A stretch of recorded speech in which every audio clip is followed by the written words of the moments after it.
maanaam guerre économique guerre culturelle guerre yi nga xam ne moom moo dal ci kaw africains yi ak africains yi mais ñu bëri duñ si sax rendre compte mais ma wax leen am na beneen guerre bu ñuy guerre africains yi guerre boo xam ne moo gën a encore bon ci africains yi te ñu bëri waxuñu ko c'est la guerre psychologique ci xel ak xalaat ate ñu wax ci.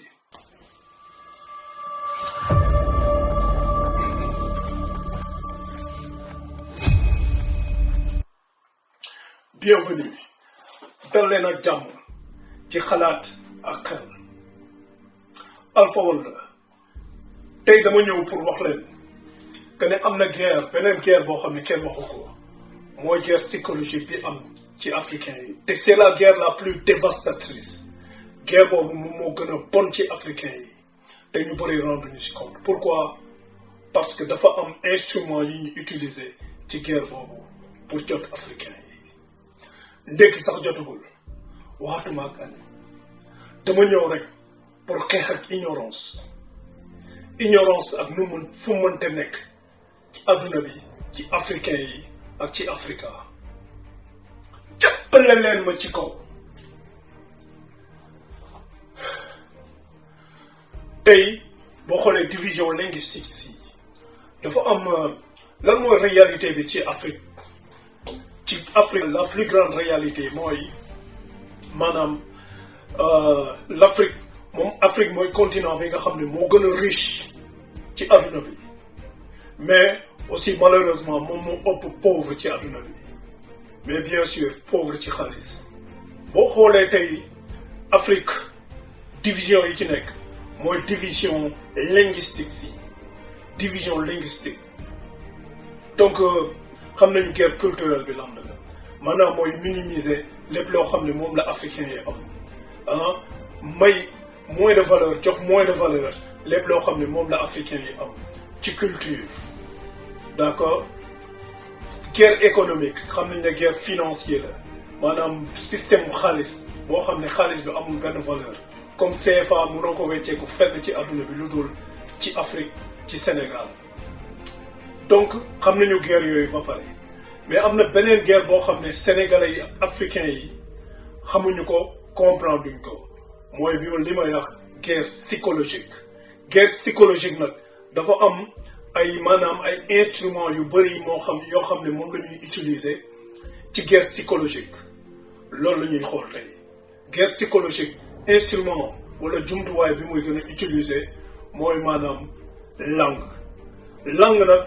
mooy loo xam ne dafa am doole mooy làkk dafa am doole ba nga xam ne bu fekkee ne amul làkk ci fépp fu mënte doon fu doomu aadama nekk wala fu sénégalais nekk wala fu africain nekk wala sax fu beneen nit nekk bu làkk amulee maanaam comme moyen de communication maanaam dara amu fa dara mënu fa sotti dara mënu fa taxaw parce que làkk dafa am doole làkk moyen de communication dafa am doole tey adduna bi làkk moom mooy instrument bi gën a puissant bi gën a am doole boo xam ne moom la ñuy utiliser partout te dinañ ko gis fii ak lu néew donc nañu xool les divisions linguistiques ci kaw Africa tey dafa am ay maanaam làkk yu dul jeex ci Africa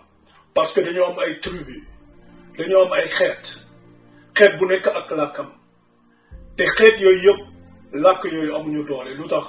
parce que dañ ko fragmenté dañ ko diviser te division bi dinañu xam fu mu jógee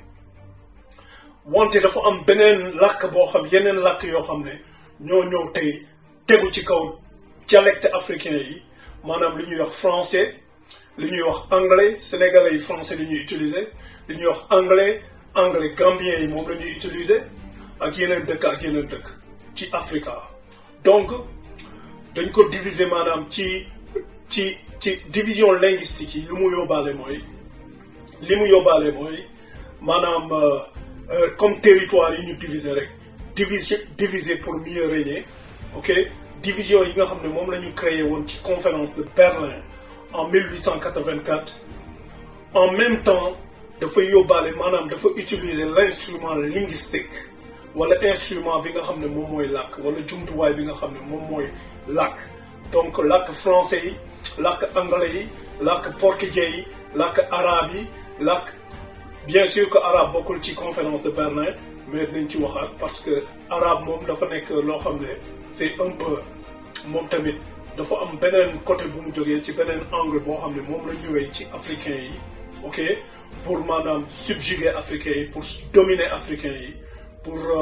maanaam pour jëriñoo africains yi ok comme esclaves wala comme des sujets donc loolu dinañ ci waxaat waaye les principaux langues yi nga xam ne moo génn ci conférence de Berlin 1885 donc français la allemand anglais portugais espagnol italien ak yeneen yi ok boo xoolee donc après division yi nga xam ne moom moo am au niveau terrain voilà donc morcellement yi ñu def morcellement Afrique bi ñu def ok comme un gâteau boo xam ne moom la ñu diviser donc làkk yi ñëw installé wu voilà donc après les divisions après séddoo bi làkk yi ñoo ñëw maanaam tegu si làkk comme instrument de domination parce que làkk mooy dem même bu fekkee ne yow nekkoo fa tant que làkk bi mi nga fa instrument bi mi nga fa donc dina def liggéey bi nga xam ne moom nga soxla ce qui veut dire que français yi en un moment donné maanaam soxlatuñ sax di nekk sur le terrain bien que maintenir nañu maanaam seen présence sur le terrain comme seen armée yi comme seen ambassades yi ok te loolu lu bëri ñun ñoo leen ko may parce que ñun ñooy collaborer ñun ñooy coopérer mais loolu du waxu tey ok donc langue bi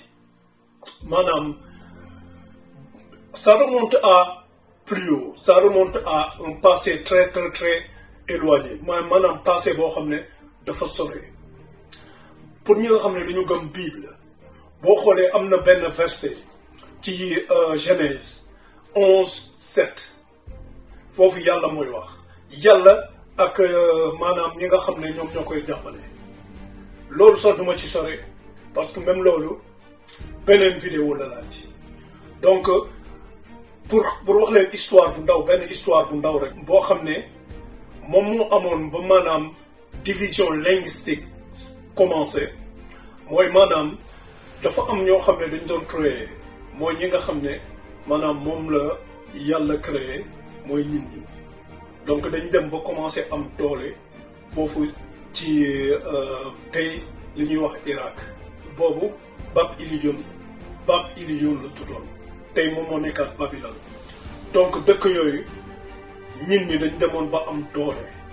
te africains yi la woon buñ ci sax naxante africains yi ñoo nekkoon foofu bërëb bi ñuy wax tey Irak wala bërëb bi ñuy wax tey Liban bërëb bi ñuy wax Syrie yooyu yëpp africains yi ñoo fa nekkoon mais histoire bi moo doon dañu commencé di tabax am xam-xam bu rëy rëy di tabax donc bañ doon tabax benn tour bi en tout cas daal tabax la boo xam ne dafa am solo mais yàlla gis que ne ñun ñi ngi am doole te benn làkk la ñu am mu ne ñi koy jàppale maanaam ñun ñi léeg-léeg dañ naan les anges ay mbindeef la yoo xam ne maanaam yàlla da doon communiquer ak ñoom ne kaay leen dem ci suuf xoolal ñun ñi dañu commencé am doole dañu commencé tabax li ñuy tabax nii nee nañu ci asamaan si la jëm ci ñun la jëm kaay leen ñu dem rëq seen digg maanaam yàq seen liggéey ba pare tas seen làkk diviser làkk yi ba nga xam ne ñoom ñëpp duñu déggoo loolu mën ngeen ko vérifier mi ngi ci Genèse ci Bible bi la nekk ci Genèse ok chapitre 11 verset 7 foofu la division làkk yi commencé maanaam ci Bible ci li ñuy wax Bible wala ci li ñuy wax ci yàlla ci mbiru yàlla d'accord donc tey làkk yi ñu am donc ci biir Africa làkk yi fi mu nekk nii dialectes yi duñu jeex ok des centaines de dialectes sinon des milliers de dialectes division yooyu maanaam moom moo malheureusement tax ba ñu affaiblir ba africains yi affaiblir en un moment donné donc ñii ba ñu defee seen conférence de Berlin en 1884 dialecte yi ñu am ci Afrique ak division bi ñu am ci Afrique moom moo leen permettre rek moom moo leen maanaam may pour seen liggéey gën a jomb pour division Afrique wala pour dominer Afrique wala pour dal ci kaw Afrique dominer ñu gën a yomb donc une fois que division territoriale yi am donc division suuf si ok fii ñu tuddee ko Sénégal fii ñu tuddee ko Gambie fële ñu tuddee ko Niger fële ñu tuddee ko Nigéria ainsi de suite donc finalement lan moo am ñu jël làkk yi installé ko comme quoi comme éducation parce que nee nañu africains yi amuñu civilisation donc il faut ñu may leen làkk il faut ñu jox leen système éducatif donc système wu maanaam xam-xam ak jàng donc ci la ñu installé français anglais et ainsi de suite mais arabe mi ngi fi woon déjà bien avant conférence Berlin arabe bi mi ngi fi woon déjà te loolu dinañ ci waxaat ci beneen vidéo ok voilà donc loolu moom mooy division linguistique yi il y a aussi la corruption bi tamit maanaam benn pilier la rek ci domination ci guerre psychologique bi nga xam ne moom moo am donc corruption dañu installer corruption volontairement systématiquement ci Afrique pour mu yàq xelu africain yi pour mu jaxase africain yi pour mu indi maanaam xam nga benn élément boo xam ne moom mooy loo xam ne baaxul ci réew ok donc corruption à grande échelle donc corruption bi dafa nekk ci politique bi dafa nekk ci société bi dafa nekk ci organisation yi dafa nekk maanaam ci industrie yi et ainsi de suite donc démb rek maa ngi dégg Guy Marius Sagna donc mu def benn interview di wax ci waxu UNO ok UNO exploitation bi muy def ci sur les Sénégalais ak conditions de travail yi nga xam ne moom la imposer des Sénégalais yoo xam ne seen fay baaxul ok seen cotisation IPRES nekku fa parce que UNO ak yeneen compagnie yoo xam ne tey ñoom ñooy joxe liggéey ci Sénégal compagnie yooyu exploitation bi ñuy exploiter Sénégalais yi donc UNO maanaam le Guy Marius Sagna doon interpellé pour mettre les points sur les i ok donc boo xoolee corruption bi ok dafa nekk benn système ak benn instrument boo xam ne moom la ñu utiliser pour corrompre africains yi pour africains yi tamit corrompre seen biir pour maanaam tissu social bi gën a yàqu pour xelu sénégalais yi ak xelu africains yi gën a yàqu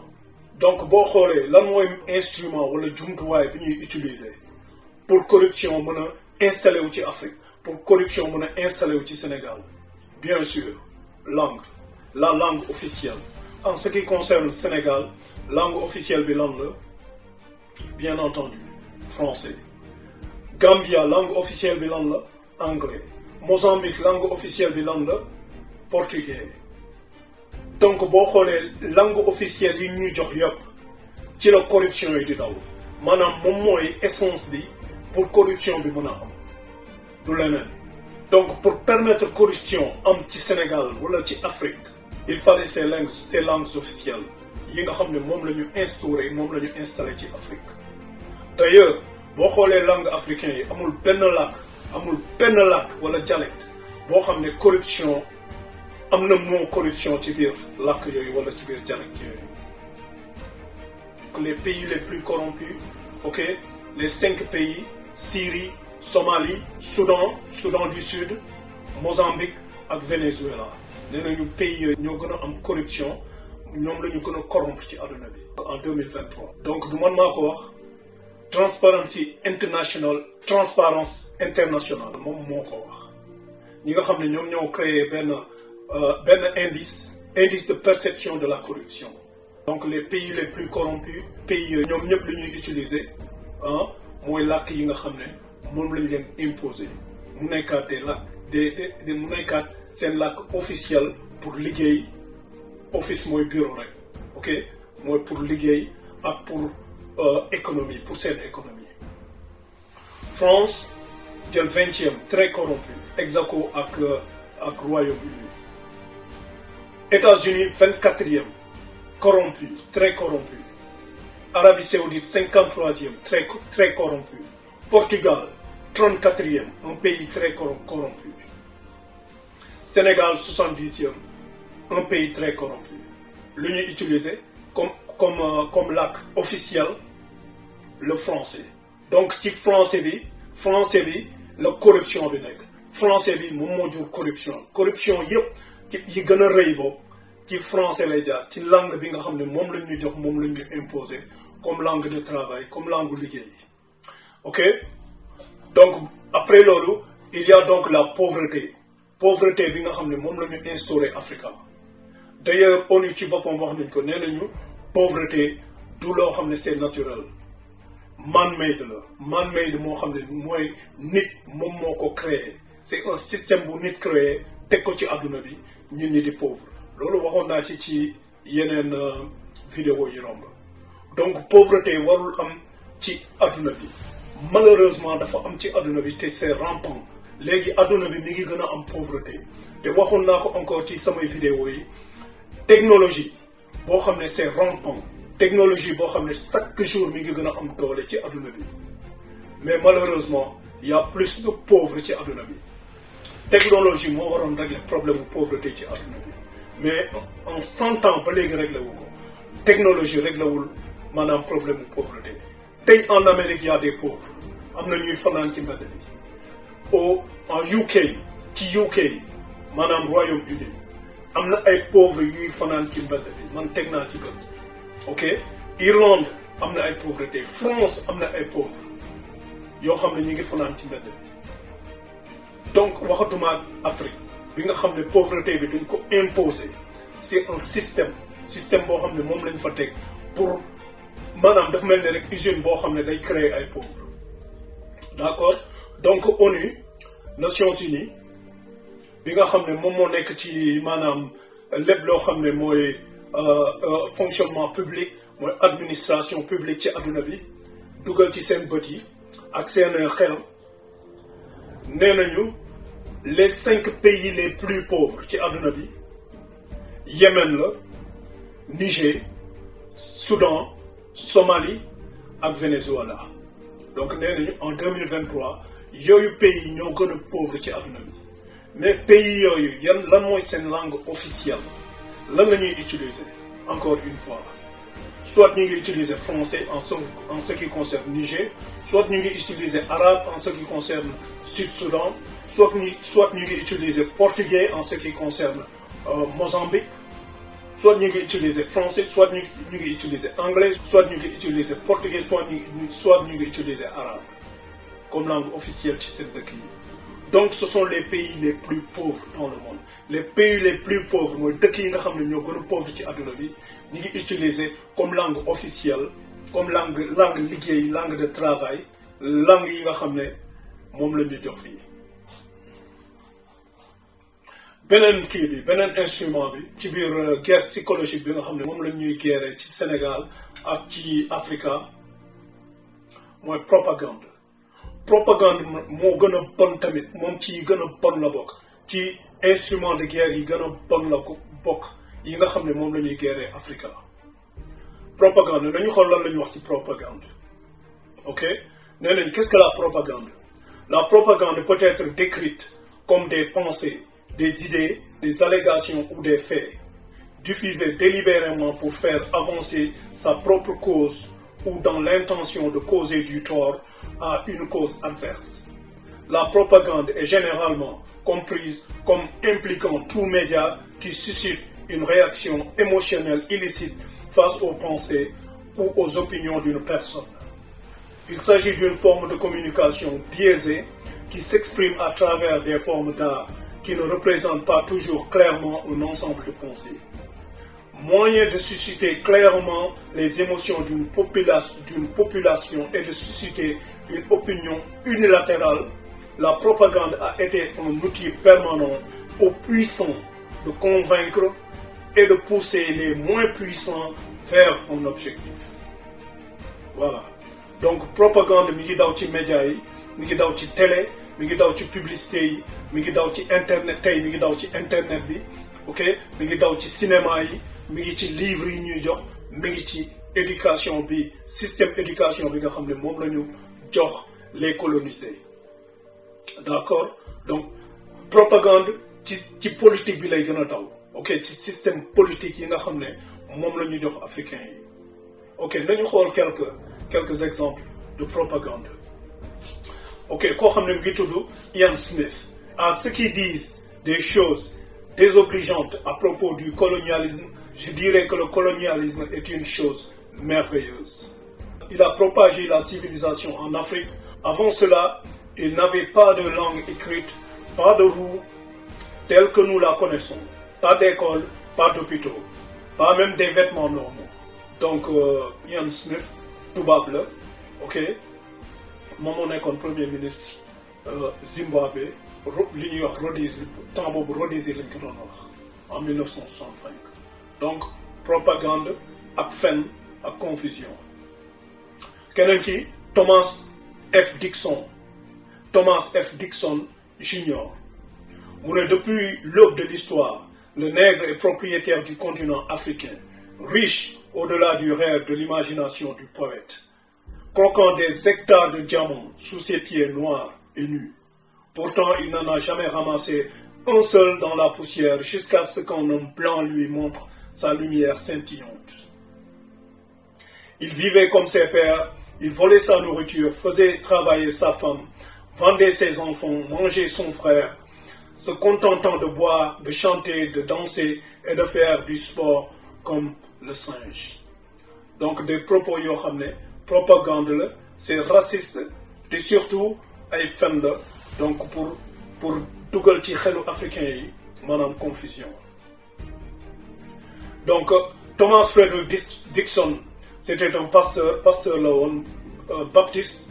américain, homme politique la woon tamit ok conférencier, écrivain te cinéaste la woon tamit d'accord. Donc ñii nga xam ne ñoom ñooy def propagande toujours ñi ngi ci politique ñoom ñooy bind ay livres ñoo nekk ci domaine éducation bi ok ñoom ñoo nekk ci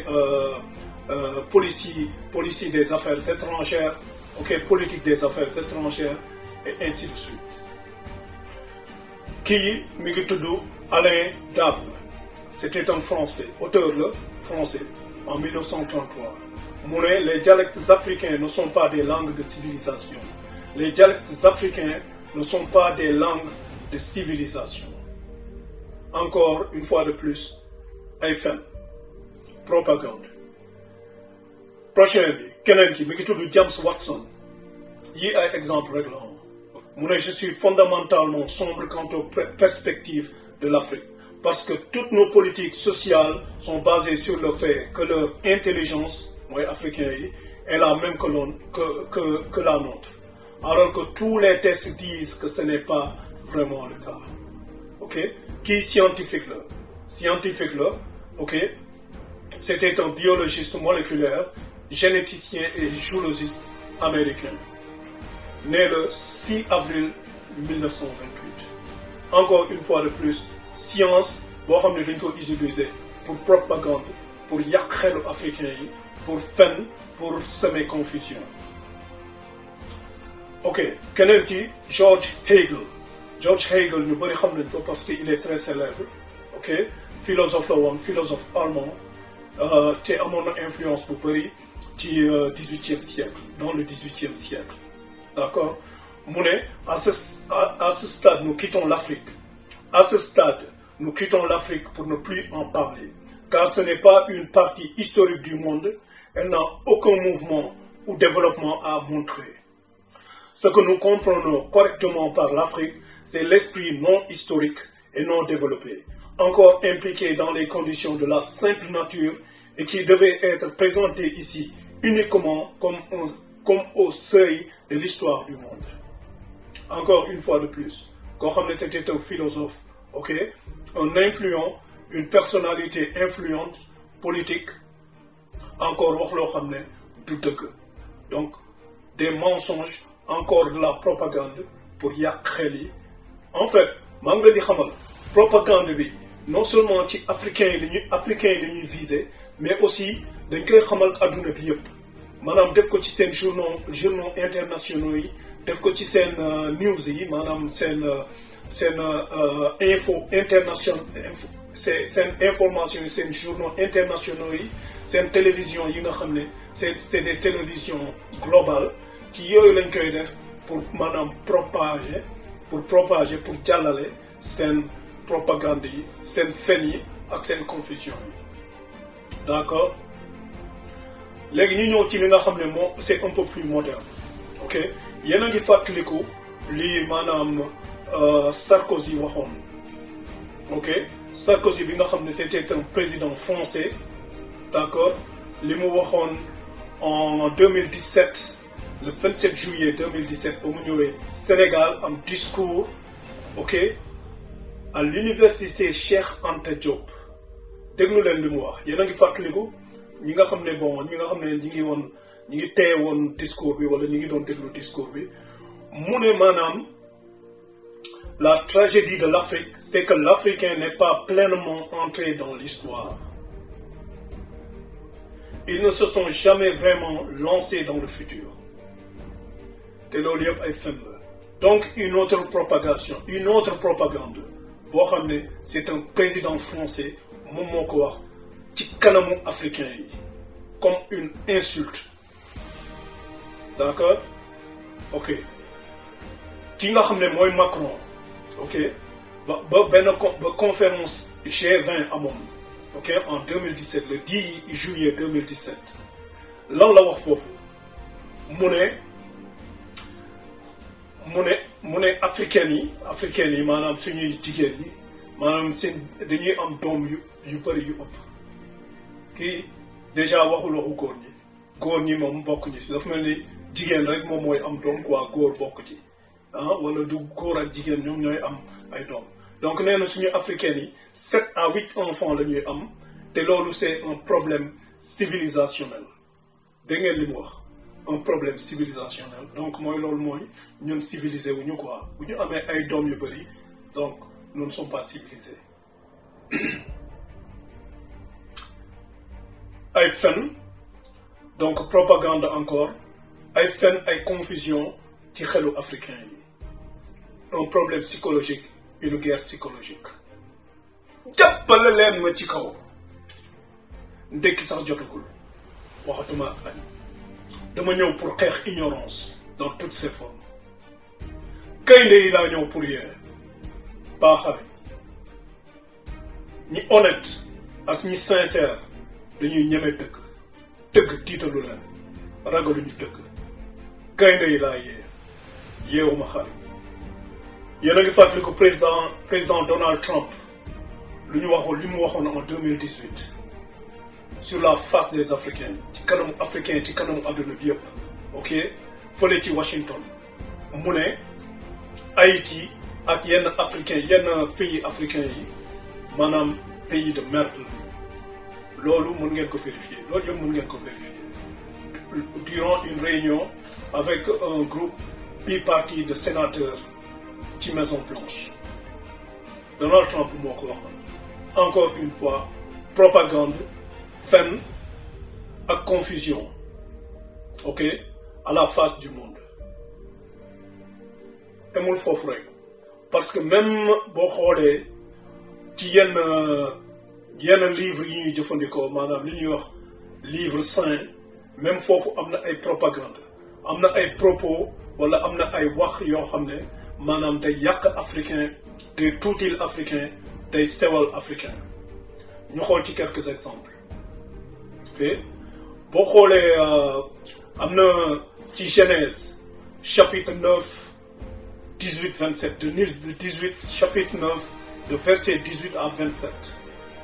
maanaam mi ngi wax waxu Cham malédiction bi nga xam ne moom la ñu sànni ci Cham mooy kenn ci sëtu Noa yi ok mooy prophète Noa ki ñuy wax prophète Noa nee nañu dañ ko sànni maanaam malédiction maanaam ci wolof mooy maanaam dañ ko sib ok sànni lu gën a ñaaw ci moom pour daraam du baax léppam a yàqu moom ak ay nitam. boo xoolee dañ ne Cham nit ku ñuul la woon chrétien yu bëri ci loolu lañu sukkandiku maanaam pour maanaam colonisation bi nga xam ne ak esclavage bi nga xam ne moom la ñu teg ci ñun ñu ñuul ñu def leen ay jaam maanaam ci verset yooyu la ñu sukkandiku pour wax am nañu droit def ñun ñu ñuul ñi ay jaam. encore une fois propagande confusion ak ay fen loo xam ne du dëgg. ok boo xoolee ci Colossiens 3 22 à 24 ñu ne esclaves obéissez en toutes choses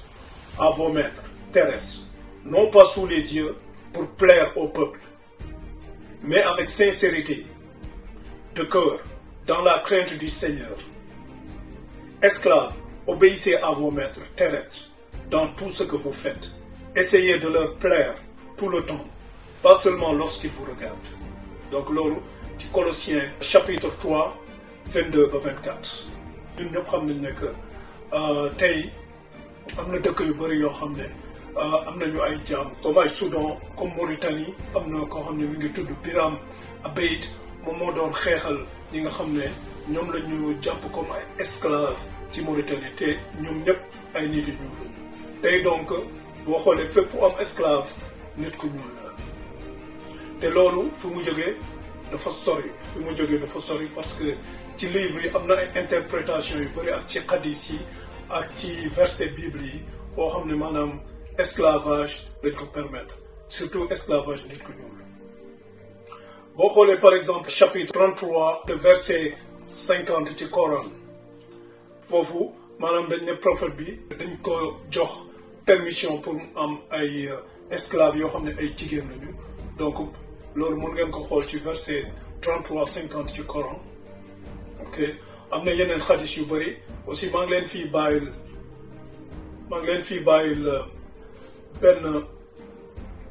benn site boo xam ne boo fa demee di nga fa gis ay xadis ak ay ñoo xam ne ay kii lañu ay intellectuel yu joxe seeni opinion ak ay versets yu bëri yoo xam ne c'est tendance à l'esclavage ci esclavage yooyu li ci ëpp ay esclavage nit yi ñëw. am na benn article bu génnoon en 2014 le 1er septembre 2014 ci journal bi ñuy wax New York. donc li mu wax mooy de nombreux esclaves mauritaniens isolés par l'analphabétisme, la pauvreté et la géographie, ne reconnaissant pas la possibilité d'une vie en dehors de la servitude, est une partie de la mission d'Abeid Biram Da Abeid. donc mooy ki ma leen responsable politique bi ma leen waxoon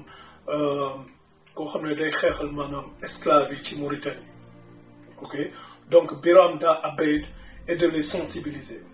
Le travail est compliqué. Les esclaves sont liés à leur maître par la tradition, par la nécessité économique et selon Abeid, par une mauvaise interprétation de l'islam. ok donc loolu moom mooy ci biir maanaam islam dafa am ñu bëri ñoo xam ne dañ jël rek di interpréter Coran ak islam nu mu leen neexee donc jël seen opinion yi donc interpréter loi islamique yi nu mu leen neexee voilà donc xam nañ bu baax que ne livre yi ñuy wax livre saint yëpp am na ay notion yu bëri yoo xam ne ak ay loi yu bëri yoo xam ne day jàppale nit. ok loi yu bëri yoo xam ne c'est moral mais aussi am na yu bëri yoo xam ne dañ ko interpréter donc pervertir ko ba nga xam ne ñun ñu bëri arabe yu bëri même ñi ngi ñuul yu bëri dañ ko utiliser pour pervertir loi yi pour def lu leen neex pour jàpp ay nit yu ñuul def leen jaam def leen esclave. donc tey boo xoolee Arabie Saoudite am na ay esclave ñu bëri ay jaam lañu ay servant ay jaam lañu. donc amoon na fi benn histoire boo xam ne benn Gambien moom moo ko doon relaté donc moom moo ko doon nettali ci maanaam ba mu demee Arabie Saoudite ak naka lañ ko jàppee def ko esclave ak ñeneen ñi nga xam ne esclave bien que dañ ne ay mbindaan lañu mais dañ leen jàppee comme ay esclave di leen liggéeyloo ay heures yoo xam ne nit war ko liggéey comme ay plus de 18 heures de travail tuuti la ñuy nelaw li ñuy lekk baaxul seen lekk yi ñu leen di jox baaxul donc dañ leen traité rek comme ay jaam ok donc ma xamal leen donc juste pour vous dire que donc ba léegi propagande yi ak interprétation yëpp li ci ëpp ci langue yi nga xam ne moom lañ ñu jox en tant qu'Africain mooy langue yi nga xam ne moom lañ ñu imposé en tant qu'Africain donc muy français muy anglais muy portugais muy espagnol muy arabe d'accord mais nañu wax ci solution yi lan mooy solution yi pour maanaam saafara loolu yëpp xalaat ak xel dama ñëw pour xeexal ignorance jàppale leen ma ci kaw xeexal ignorance gaynde yi laa ñëw pour yéen baaxal yi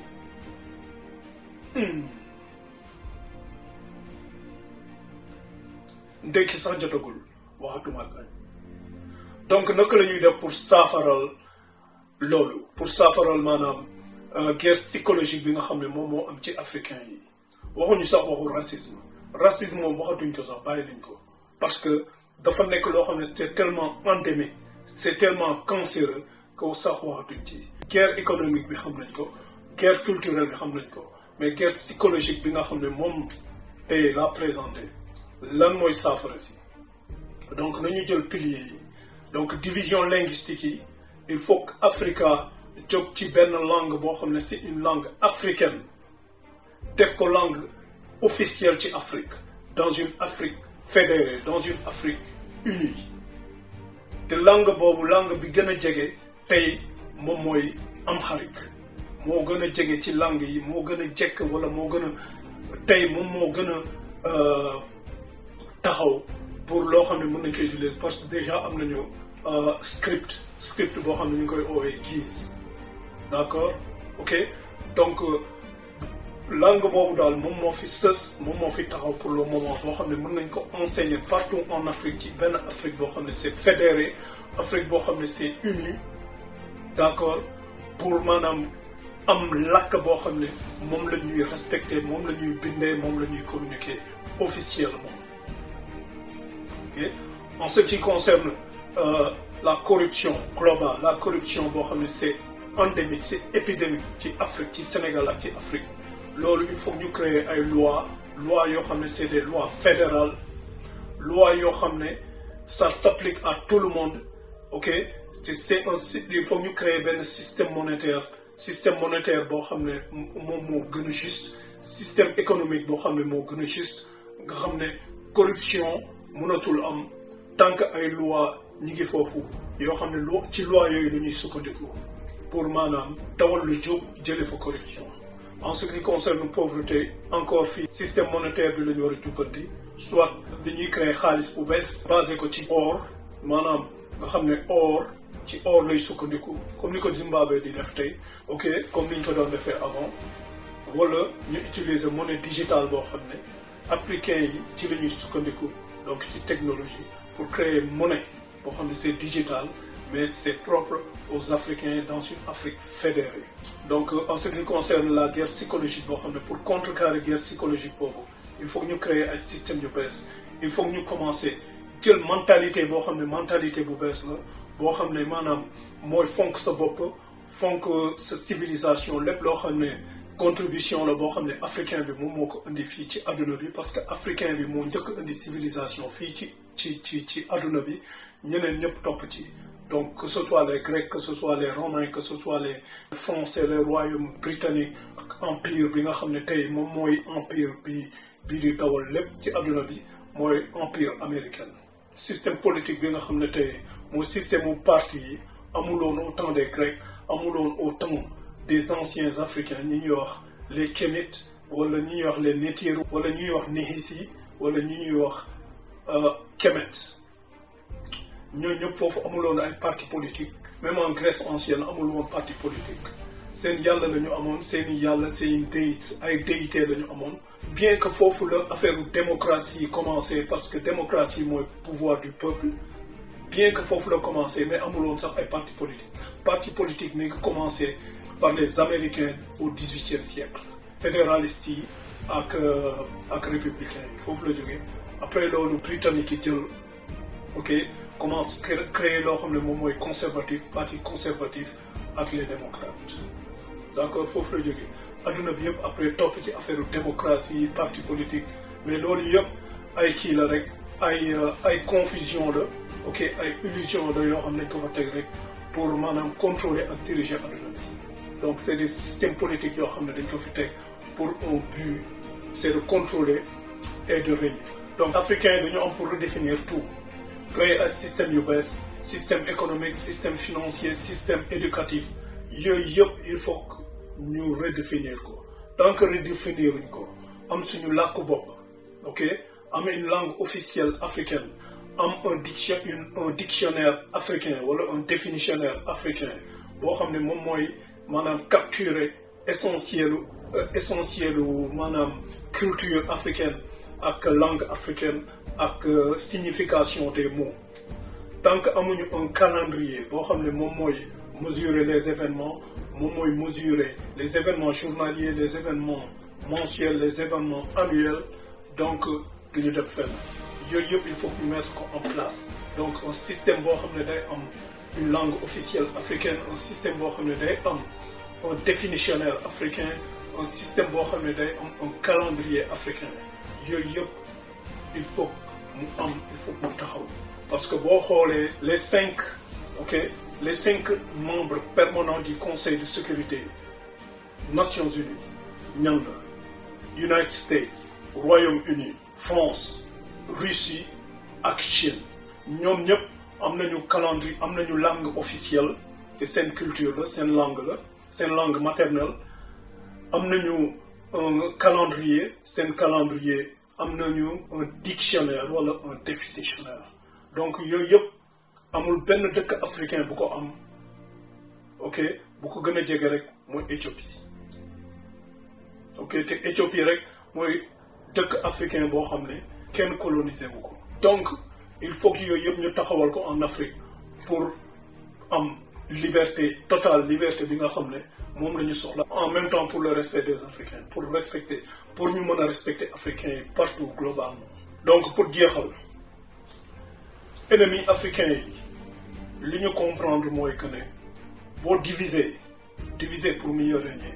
boo utiliser la langue c'est la langue nga mën utiliser ok langue parce que langue dafa am doole langue c'est un instrument wala jumtuwaayu communication la boo ko utiliser pour maanaam am influence pour am contrôle en même temps ngay jëfandikoo propagande ok à part domination culturelle fekk yaa ngi jëfandikoo guerre culturelle ak guerre économique lépp loo bëgg ci un dominer mën nga ko ci une fois que africain sénégalais africain jël conscience ci loolu donc mën nañu saafaral problème yooyu réalité absolue bi mooy maanaam système yi ñuy utiliser tey que ce soit système au Sénégal que ce soit partout ailleurs en Afrique il faut que lépp change dans le long terme pour le court terme on fait avec mooy système yi ñu jox mais dañuy jubbanti li am solo mooy jubbanti bi ak changer ndànk-ndànk système yi ba nga xam ne dinañ toll foo xam ne léegi mën nañu changer système bi yëpp defaat ko système boo xam ne moom mooy li nga xam ne moo compatible ak sénégalais yi wala ak africains yi te changement boobu ça reste inévitable il faut que mu am il faut que mu ñëw bu leen fàttee lépp loo xam ne dafa ñaaw dina mës a rafet te bu leen fàttee ku honnête ak ku sincère du ragal dëgg merci ci seen teewaay merci ci seen attention maa ngi leen di jaajëfal Alpha One la ba beneen